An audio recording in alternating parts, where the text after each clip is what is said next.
game begins, as mentioned before, with Gustave staring at the sceneries around Lumiere before being picked up by Moelle.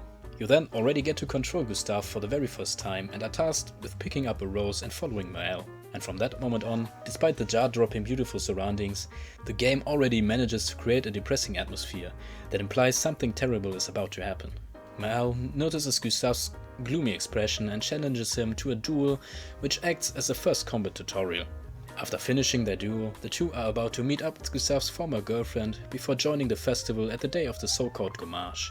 Gustave and Sophie, who already has a lot of flowers around her neck, more or less try to talk, but the atmosphere is too heavy to really call it a conversation. Finally, Gustave places his rose on Sophie's flower necklace as well, and the two begin to make their way through the festival and towards the Lumiere harbor. On their way, they come across a lot of happy faces enjoying the festivities, but on the second look, the happiness is only on the surface. You find a grieving florist that tells you there is less and less people to buy their flowers. Further, you will see members of the Expedition 33 playing guitar or saying goodbye to their loved ones and friends. As they reach the end of the festival and the sun begins to go down, by the way, you should walk to the right before ending the festival to challenge the mime for your first minor optional boss fight. We now get to witness the so-called paintress rise in front of her monolith and erase the number 34.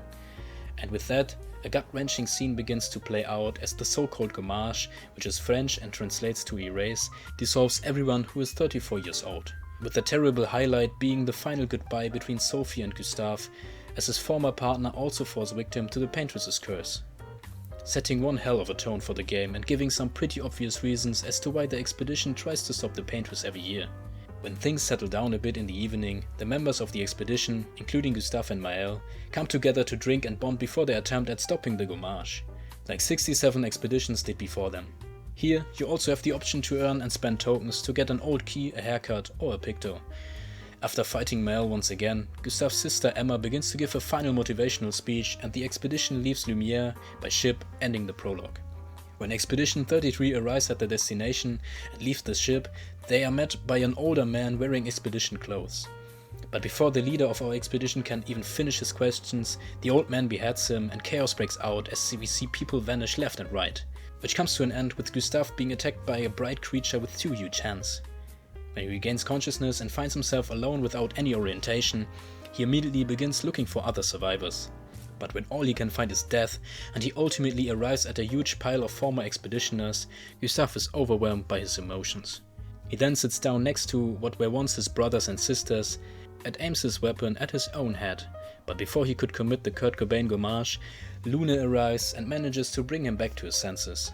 The two of them then begin to make their way through the spring meadows together until they come across an enemy that lacks all color of his normal design, sitting next to the records of a former expedition. The so-called Jar then begins to speak to them, telling the duo that he needs light.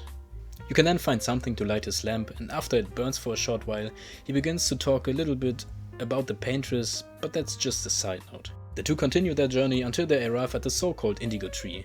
Here they have to fight the first major boss, where after defeating him they find a message telling them that Moelle has been taken somewhere. Even though Luna feels like the message is clearly a trap, Gustave insists on looking for her. After leaving Spring Meadows, we get to traverse the overworld map for the first time, where the two immediately head for the Flying Waters. The Flying Waters are actually one of my favorite regions in the game, because as the name suggests, you are traversing an underwater world with sunken shipwrecks, sea mines or sea life like fish or whales in the sky, without there actually being water, so you just move around normally and don't have to swim or anything. After traversing for a while, Luna and Gustave come across a hut with a big door. When you are closer, a cutscene triggers and the two are transported into a huge mansion. Inside the mansion, there is almost nothing to find, but after running into one closed door after another, you come across a room with an open door. And in there, at the desk, sits Moelle. After a hearty reunion, the now trio heads for the entrance to continue their expedition. But right at the door, the so-called curator, a faceless human-shaped being, blocks their path and challenges them to a battle. After overcoming the challenge, he joins the expedition at the camp and is now acting as their upgrade hub to improve their equipment. Upon leaving the mansion, the three come across the merchant Noko that introduces us to the concept of merchants, where you not only can buy upgrade resources, cosmetics or equipment like weapons or pictos, but also have the option to duel them to unlock quote-unquote better stuff to buy. Following this encounter, the growing group takes their leave and begins to further explore the depths of the Flying Waters. At the end of this region, they come across another boss called Go Blue, Upon defeating said boss, a cutscene triggers showing Mael having a vision of people that looked like they are responsible for killing most of their comrades at the very beginning of their journey. Afterwards, the three are back at the camp enjoying a well-deserved moment of rest. But the next day eventually comes and Luna, Mael and Gustav are headed for their next destination, the Ancient Sanctuary, where you will come across warriors of the so-called Gestrels, creatures that look like wooden dolls and can grow massively as they age. But after proving themselves by fighting the Gestrels' strongest warriors, they then head for the chief's house in order to ask them for informations and for help to cross the sea. The chief Gora informs them that the white-haired men that destroyed their troop also attacked the village, and that their best way to cross the sea would be to ask Eskir for help. But in order to be able to meet Eskir, they will require a password, which they of course not give to everyone. So the group is tasked with taking part in the legendary tournament to prove themselves. So without any other choice, the group prepares to take part in the tournament, and to do so they will have to select one of their members to face several opponents in a one-on-one battle. But be careful who you choose here, because that character will receive a strong weapon as a reward in the end, and I heard that Mael is the best option to pick here. But to be honest, I did not pick her because I didn't know back then, and I still found her to be a very effective party member. As you fight your way through the ranks, you then have to face the final boss eventually, who turns out to be another member of Expedition 33, a woman by the name of Ciel. Following her defeat in the final, she joins our squad and we get back to the chief, who tells us that the password for Eskiel's nest is to very loudly shout to get out of my way. Back at the camp, it is time to rest again and we witness another flashback cutscene with the white-haired old man. With newfound strength, the group immediately makes their way towards Eskir's nest, where they are met by a Gestrel guard that demands a password from them to enter. Gustav is chosen to be the one to shout, to which the guard reacts shocked and moves out of the way. Inside the cave we finally get to meet the best side character of the game, the comic relief and soft giant Eskir. Whee! So the whee balances the...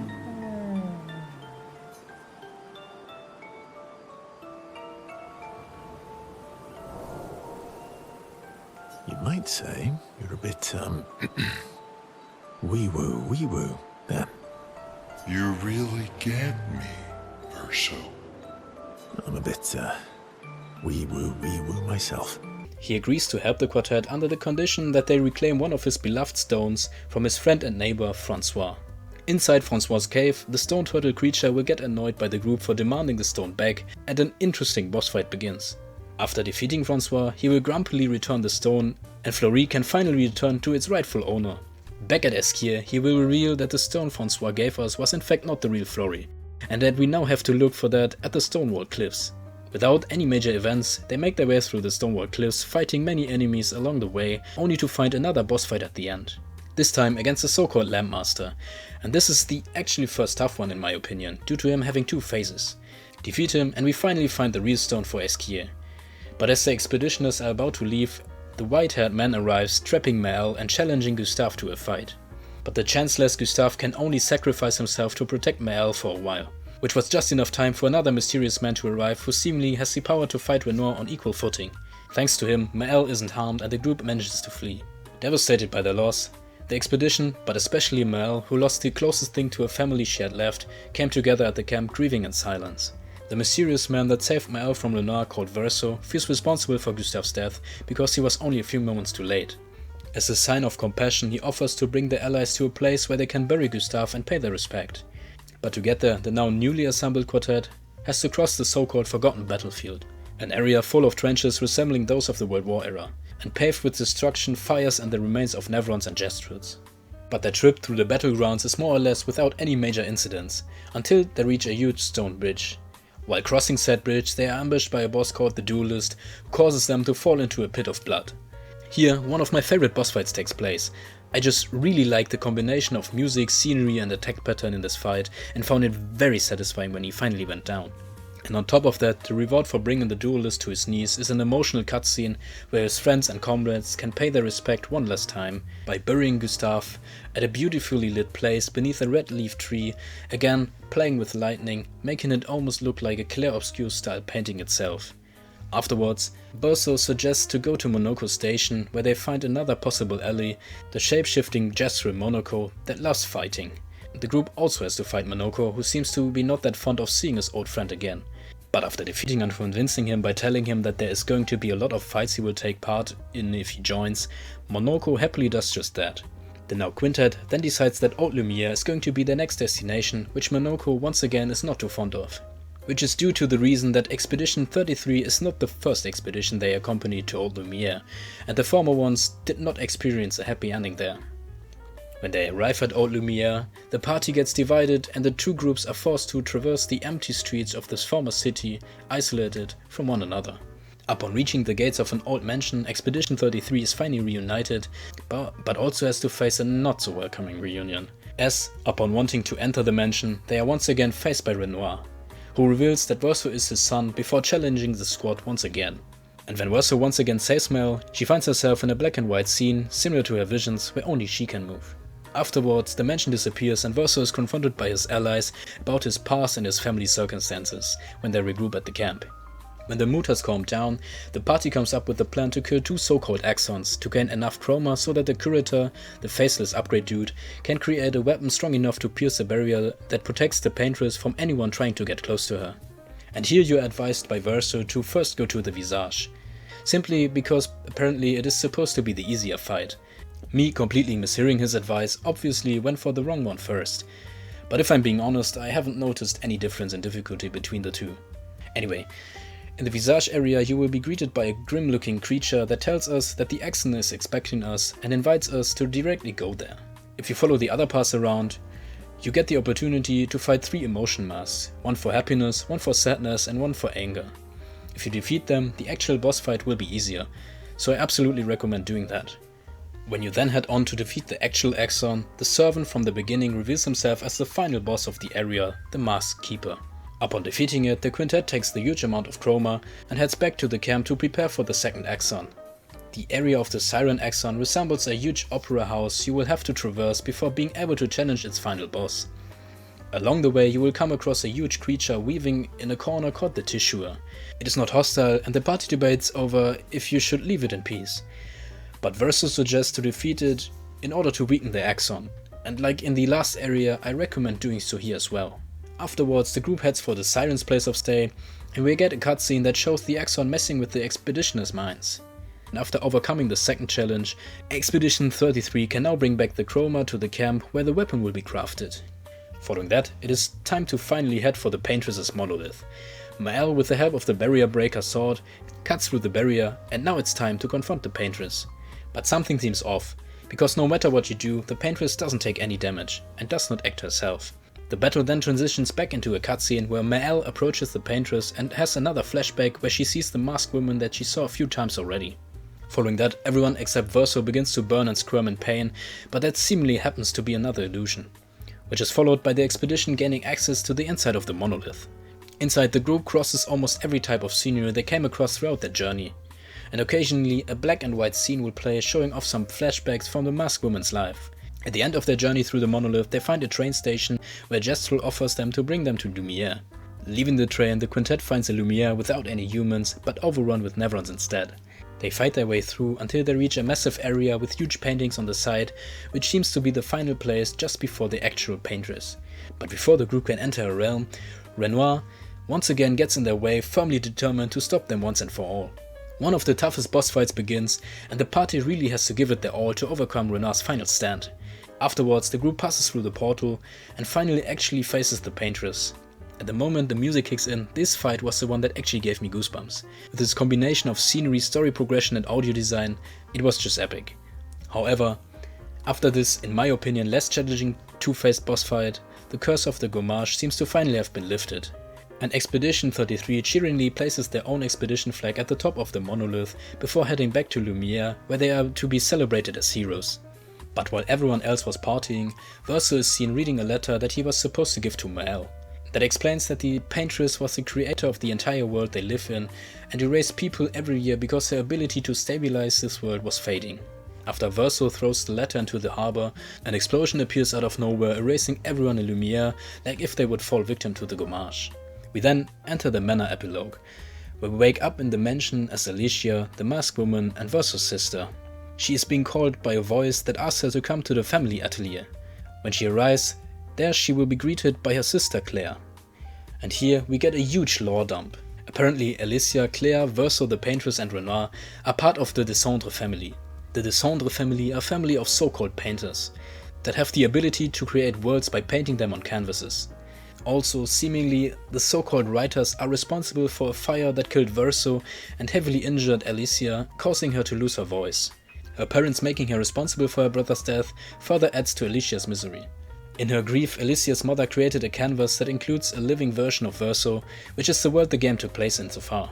Renoir, who doesn't want his wife to lose herself in this fake world, joins her as well. Further, when Alicia joined her parents, she got reborn as Maëlle in her mother's fake world. After this lot of information, Alicia, who also misses her brother a lot, wants to go back into the canvas. Claire tries to talk her out of it, but it is no use. Back inside, Maëlle has now unlocked the power of the painters, which means if she gets hold of enough chroma, she can repaint anyone that fell victim to the gommage.